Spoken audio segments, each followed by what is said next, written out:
السلام علیکم ورحمۃ اللہ وبرکاتہ۔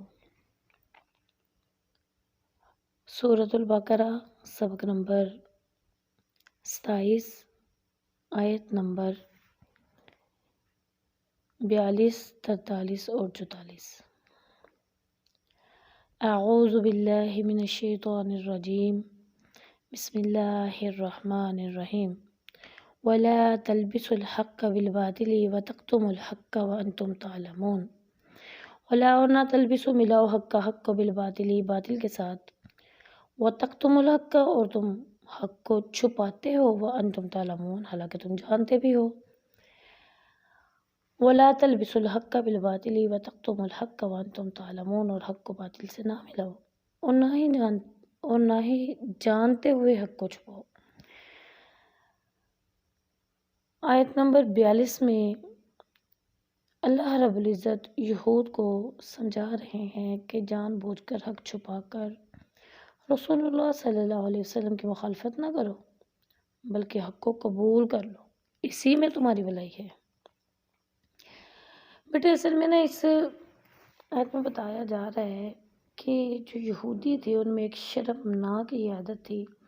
کہ جان بوجھ کر حق کو چھپا لیتے تھے اور باطل کا غلبہ دیکھنا چاہتے تھے۔ میں نے پہلے بھی بتایا کہ انہیں تکلیف تھی اس بات کی کہ نبی علیہ السلام جو ہیں وہ ہماری لڑی میں سے کیوں نہیں ہے۔ تمام نبی حضرت اسحاق میں سے آئے تھے، حضرت یعقوب علیہ السلام سے لے کے حضرت عیسیٰ علیہ السلام تک، اور جو نبی علیہ السلام تھے یہ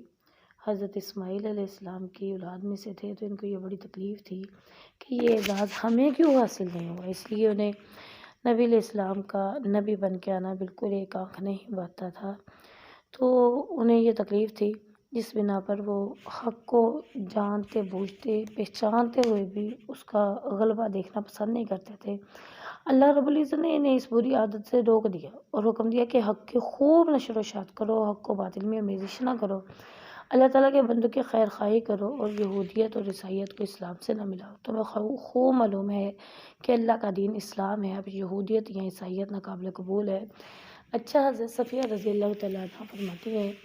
کہ جب نبی علیہ السلام نے اسلام کی تبلیغ کی تو میرے باپ نے اور میرے چچا نے کہا کہ ہم دیکھتے ہیں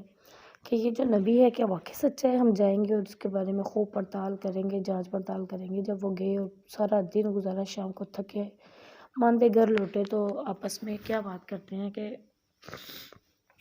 نبی تو وہی ہے، اس میں کوئی شک نہیں ہے، نبی وہی ہے، اس میں کوئی شک نہیں ہے، تمام نشانیاں پوری ہو رہی ہیں۔ لیکن انہوں نے کیا فیصلہ کیا آپس میں، انہوں نے کہا پھر کیا کیا جائے، اس کی اتباع کی جائے یا نہ کی جائے۔ وہ کہنے لگے ہمیں معلوم ہے یہ نبی وہی ہے، لیکن ہم کبھی بھی اس کی اتباع نہیں کریں گے، ہم اس کا ڈٹ کر مقابلہ کریں گے۔ تو یہ تھی ان کا ڈیٹ پن، یہ تھا ان کا تکبر، ان کا غرور، کہ یہ ہر چیز کو جانتے پہچانتے ہوئے، اور یہ تھا ولا تلبسوا الحق بالباطل۔ اللہ فرماتے ہیں تمہیں معلوم ہے، تم جانتے ہو، وانتم تعلمون تم جانتے ہو حق کو اور تم ملا دیتے ہو، پھر بھی اس کو باطل میں، پھر بھی سب کے سامنے تم مخالفت ڈٹ کے کرتے ہو اور مانتے نہیں ہو کہ یہ سچا نبی ہے یا سچی کتاب ہے۔ اگلی آیت میں اللہ تعالیٰ فرماتے ہیں وَأَقِیمُوا الصَّلَاةَ اور قائم کرو نماز کو، وَآتُوا الزَّکَاةَ اور زکوٰۃ ادا کرو، وَارْکَعُوا رکوع کرو، مع الراکعین رکوع کرنے والوں کے ساتھ۔ وَأَقِیمُوا الصَّلَاةَ وَآتُوا الزَّکَاةَ وَارْکَعُوا مع الراکعین اور نماز قائم کرو اور زکوٰۃ ادا کرو، رکوع کرنے والوں کے ساتھ رکوع کرو، رسول اللہ صلی اللہ علیہ وسلم کے ساتھ نماز پڑھو، زکوٰۃ ادا کرو، امت محمدیہ میں شامل ہو کر انہی میں سے ہو جاؤ اور انہی میں رہو، انہی میں سے ہو جاؤ۔ الغرض بہترین اعمال میں مومنین کے ساتھ رہو۔ اس میں بہترین اعمال جو ہیں وہ نماز کو کہا گیا ہے اور زکوٰۃ ادا کرنے کو کہا گیا ہے۔ اچھا بیٹے، یہ بظاہر میں پھر آپ کو بتاتی چلوں اور بار بار بتاتی رہوں گی کہ بظاہر خطاب یہود سے ہوتا ہے، عیسائیوں سے ہوتا ہے، یا کافروں سے ہوتا ہے، یا پھر ہوتا ہے منافقین سے، لیکن در حقیقت یہ قرآن ہمارے لیے نازل کیا گیا ہے کہ جو کام جو باتیں ان میں ہیں ان باتوں سے ہمیں منہ نہیں موڑنا ہے، کہیں ہم بھی ان کے جیسے اعمال کر کے اپنی آخرت کو تباہ نہ کر لیں، کہیں ہم بھی ان کے جیسے اعمال کر کے اللہ کی ناراضگی کو مول نہ لے لیں۔ اس میں یہ جو آخر میں لفظ ہے ورکعوا مع الراکعین، اس میں اکثر علماء نے جماعت کے وجوب کا استدلال بھی کیا ہے، یعنی کہ جماعت میں شریک ہونا مسلمان کے لیے لازم ہے، ہر مسلمان مرد کے لیے جماعت کے ساتھ نماز پڑھنا، ورکعوا رکوع کرو مع الراکعین، رکوع کرنے والوں کے ساتھ، مطلب اکیلے نہیں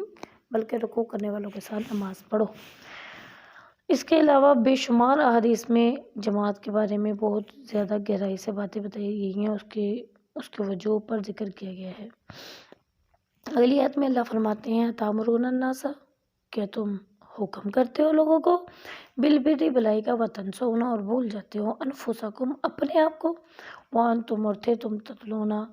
انتم اور ہو تم تتلون پڑھتے کتاب کو۔ افلا کیا پس نہیں تعقلون، تمہیں اتنی بھی عقل نہیں ہے۔ اتامرون الناس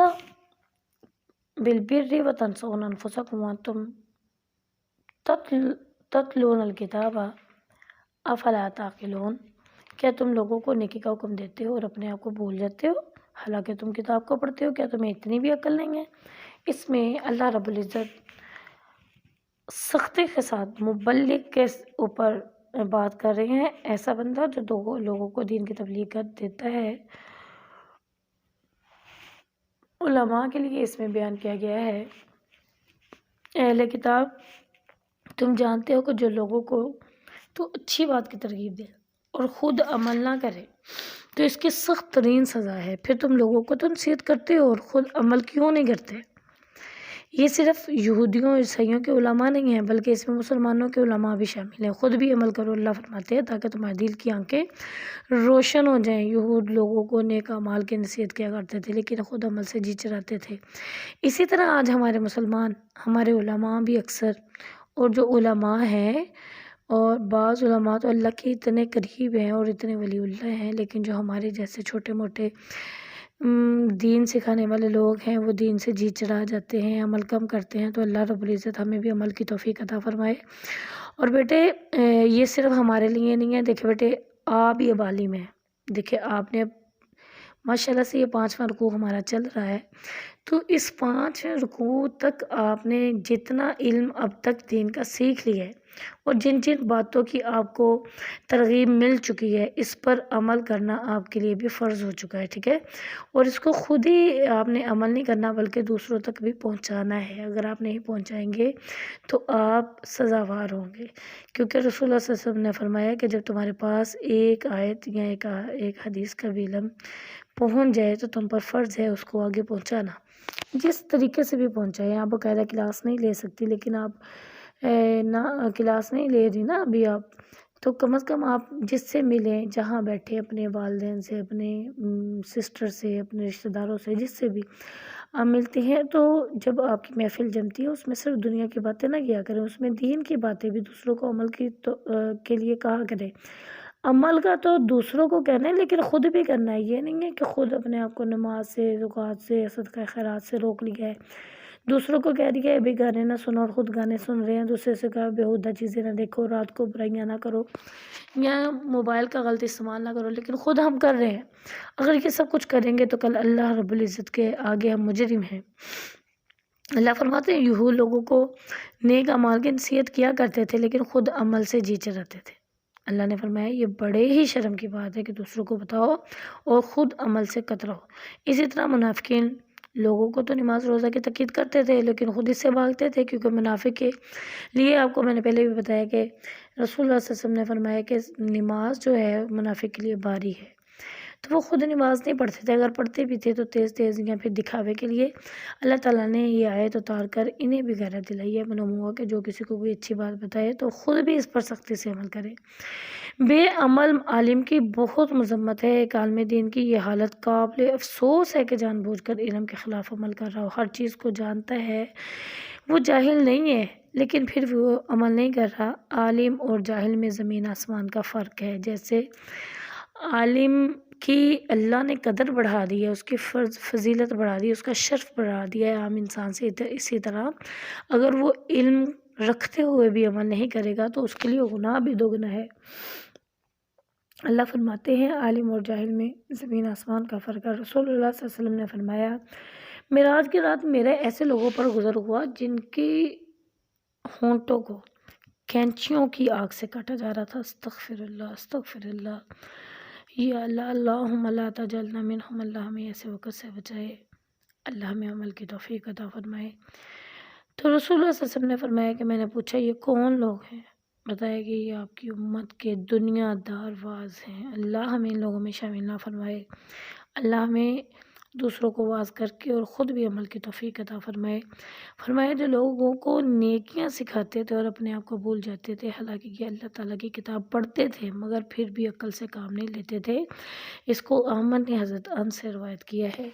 یعنی اتنی بڑی سزا ہے کہ آگ کی کینچیوں سے ہونٹوں کو کاٹا جائے گا۔ خوف آتا ہے جب ایسی حدیث سنتے ہیں کہ پتہ نہیں ہمارا شمار کن لوگوں میں ہوگا۔ اپنی طرف سے عمل کی کوشش کرتے ہیں، اللہ ہمیں بہترین عمل کرنے کی توفیق عطا فرمائے۔ ایک اور حدیث میں آتا ہے کہ رسول اللہ صلی اللہ علیہ وسلم نے فرمایا قیامت کے دن ایک شخص کو دوزخ میں ڈال دیا جائے گا، اس حالت میں کہ اس کی انتڑیاں باہر نکلی ہوں گی، دوبر کے راستے سے، پخانے کے راستے سے، یہ ناتیوں کو گھسیٹتا ہوا چکی کی طرح جہنم میں چکر لگاتا جائے گا۔ جہنمی اسے آ کر گھیر لیں گے اور کہیں گے آپ کی یہ حالت کیسے بنی؟ آپ تو ہمیں اچھی باتیں بتایا کرتے تھے، چلے ہم تو عمل نہیں کرتے تھے، آپ یہاں کیوں ہیں؟ بری باتوں سے لوگوں کو روکا کرتے تھے۔ پھر وہ سرد آہ بھر کر کہے گا کہ میں تمہیں تو اچھی باتیں بتایا کرتا تھا مگر خود عمل نہیں کرتا تھا، اور میں تم کو تو بری باتوں سے روکا کرتا تھا مگر خود اس میں گرفتار رہتا تھا۔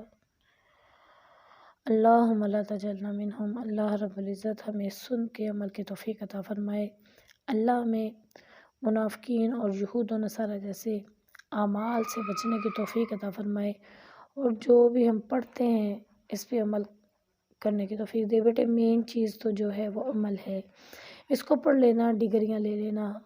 کچھ معنی نہیں رکھتا، یقین مانے کچھ معنی نہیں رکھتا۔